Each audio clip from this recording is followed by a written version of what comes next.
sinabi natin national, all over the Philippines. Mula Region 1 hanggang Region 13. Yeah, 13 pa. Marami lahat. Buong Pilipinas. Ayan. Kaya marami. Bigatin itong pinuntahan namin nung Friday and Saturday. Ang laking budget. Ang laking gastos. Pero salamat sa mga generous sponsor po natin. Hey, hello. Hi, grade 1. Kinder. Pwede upo po tayo?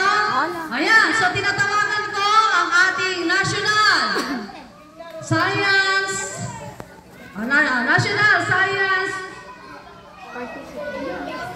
qualifiers natin. Sudoku qualifiers po natin. Nasa top 6 po siya. Is none other than Chloe Rose and Miss Peros. Ayan. Okay. Congratulations. Bigyan natin siya ng nag-line clap. Ganito yan. Nag-line ka. Okay. Nag-line ka clap. Go! Ayan. Nag-line. So, hindi natin kaya rin yung kaya niya, no? Na sudoku. Puluhin nyo ng lahat. Wag lang yung ayan. So, congratulations. Bawi tayo sa next school year. And of course, tawagin po natin ang our Rubik's King, our back-to-back champion, Rubik's.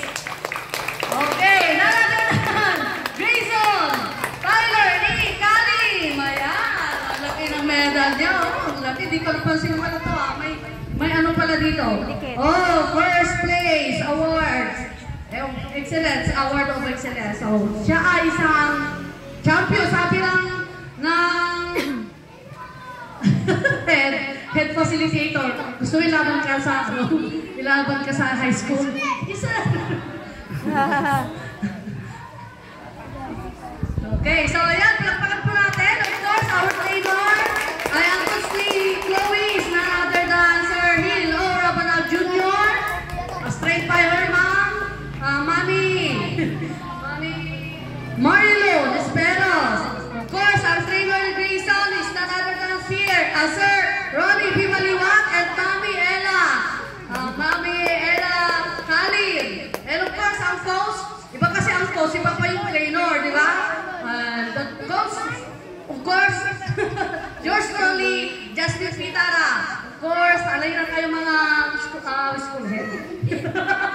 School head, mga teachers. And of course, our fellow school head, Sir Carlito. Si Barangay. Na-overwhelm yata ako. Na-overwhelm ako sa akin. Tagal kitang hinintay, Grayson, na binigyan mo ako ng hustisya. Diba? Kinalaban niya yung kinalaban niya na nanalo sa kanya doon sa division, pero pinataot niya. O diba? Galing ni Grayson. So, bigyan natin na excellent clap si Grayson! Excellent!